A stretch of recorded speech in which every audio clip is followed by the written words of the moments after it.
made one of these videos in a while. We have officially moved to Rados, and I'm all set up into my new kitchen. And so today I'm making a meal for Ben. Some olive oil with his favorite pellets, and I got him this new feeder.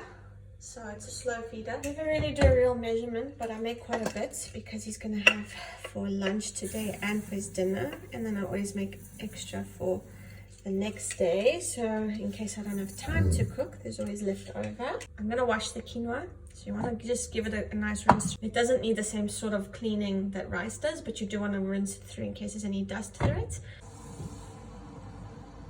I am loving the new home. There's so much space. We have a yard finally for Ben and the cats, and yeah, the animals are just super happy. When I tell people that I cook these types of meals for my animals, they think I'm weird, and they're like, well, why don't you just give them their normal food? And I do. I always buy them A-grade pellets, but I have mentioned it in my other videos in the past that all my animals are rescue, and because they are rescue animals, before I rescued them, they went through a period of starvation, malnourishment, trauma. Adding all these extra things, and also like in the morning I give Ben fruit, you help prolong their life and aid restoration to their immune system. Even though I buy my animals the highest grade quality of pellets, you can never be certain, since it's a long life shelf item, if the vitamins die off over a period of time. And yeah, adding extra things and giving them a boiled egg is really good for them. So if you're not in a position financially to get the highest grade quality pellets, you can still improve the quality of their food by adding in like a tablespoon of olive oil, some chia seed. You can boil them rice or quinoa and add like salmon oil inside. There's so many different things you can do. Okay, so the quinoa is finished, and I'm just gonna add a little bit into his bowl. When your dog has gone through starvation in its life and it's had that trauma, it will never forget it, and they will always feel a fear of feeling hungry. As soon as they start to feel hungry, it's like a trigger to the brain, and they're, I have extra lights in my kitchen, I've just noticed that now.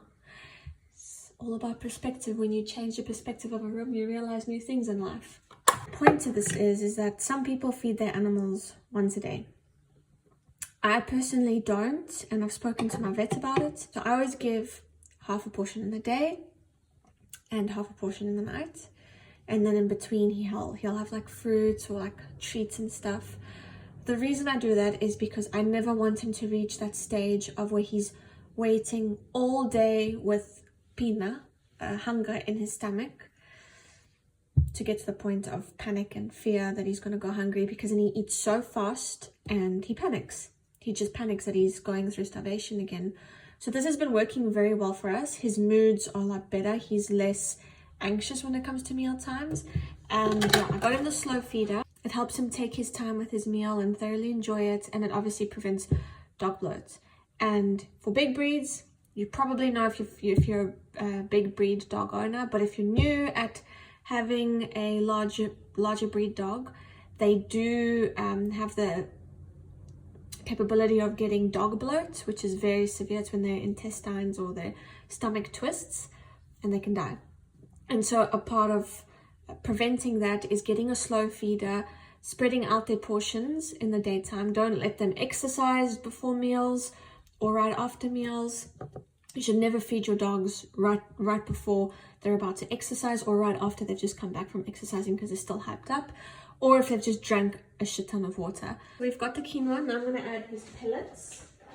Don't hide their food. They get into their food. Yes, it's coming. It's coming. Okay, so you got the pellets, the quinoa. Now we're going to add always Eliolado olive oil, the good kind. Never feed your animals veggie oils like sunlight oil, canola oil, all of that crap. You want to get extra virgin cold pressed real olive oil. It should be a bit spicy. Real olive oil has a really like spicy thick golden color. Hold on, Ben. I know. Wait, it's coming. The hemp seeds. Yes, Boros, he loves his meals. He gets so excited for them. Okay, hemp seed. Flax seeds. Also about a teaspoon. And then chia seeds, I always add a little bit more than the rest. So, like a tablespoon. Hey, I know you're excited, but you got away, seeds. Chia seeds, first of all, prevent cancer. Oh no! You wait, Mommy, gotta mix it. Oh, it's gonna be ready soon. Can you see these dogs? Can you see this? Oh, boobies. Just wait. Wait, Mommy's mixing it. I added also a little bit of water in. Just a little bit. To make it a little bit soft. Oh, yay. It's getting mixed. I gotta spread the flavor and soften it. Chia seeds have antioxidants and prevents cancer. Also rich in omega oils and protein and amino acids. Yeah, it's just very good for you. Boost your immune system out. Here's a croquette. Okay. Wait, can Mommy add you just a little bit more quinoa? Just a little bit more, because she always adds a little bit more. Oh, he's shouting, he's very hungry. Hold on, and an extra carrot. Oh, hold on, it's getting mixed. Hold on. Ben first, because he's acting like a cuckoo. Come here. You're going to squash the pot. No. That's it. Xapla. Mina. Bravo. Fine.